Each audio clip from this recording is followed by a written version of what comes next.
আসসালামু আলাইকুম গাইস। সব সময় তো ইফতারে আলুর চপ, বেগুনি, বড়া বানানো হয়। আজকে ইফতারের জন্য মোমোস বানাবো। মোমোসের জন্য প্রথমে একটি পেলায় আটা নিয়ে নিলাম। এখন স্বাদমতো লবণ দিয়ে মিশিয়ে নিলাম। এখন সামান্য পরিমাণের তেল দিয়ে ভালো করে মিশিয়ে নিব। মিশানো হয়ে গেলে হাতে মুঠ করে দেখবো আটাটা চাকা চাকা হয়। এবার অল্প অল্প পানি দিয়ে আটাটা শক্ত টাইট একটি ডো বানিয়ে নিব।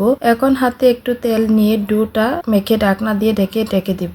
এখন মোমোর ভেতরে পুর বানাবো। তার জন্য এখানে চিকেন কিমা করে নিয়েছি। চিকেনে কিন্তু কোনো হাড় নেই। চুলায় একটি তেল গরম করে চিকেনে ঢেলে নিলাম। এখন চিকেনটা তেলের সাথে মিশিয়ে নিব। অনেকে আবার রান্না করে, এতে চিকেনের জুসি ভাবটা চলে যায়। এখন চিকেনটায় সামান্য রসুন বাটা, সামান্য আদা বাটা দিয়ে দিলাম। স্বাদ মতো লবণ দিয়ে দিলাম। হালকা মরিচ গুঁড়ো দিয়ে দিলাম। এখন পেঁয়াজ কুচি আর মরিচ কুচি দিয়ে দিলাম। এবার একসাথে মেখে নিলাম।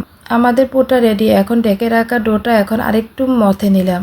এখন ছোট ছোট লেচি কেটে বেলে নিলাম। বেলে নেওয়া রুটিটার মাঝে মাংসের পুরটা একটু দিয়ে রুটির সাইডগুলো কুচি কুচি বাস দিয়ে মোমোর শেপ দিয়ে দিলাম। এভাবে সবগুলো বানিয়ে রাইস কুকারে ভাপাতে বসিয়ে দিলাম। মোমোগুলো কিন্তু ফুলে গেছে। 10 থেকে 15 মিনিট ভাপানোর পর হয়ে গেল মোমোস।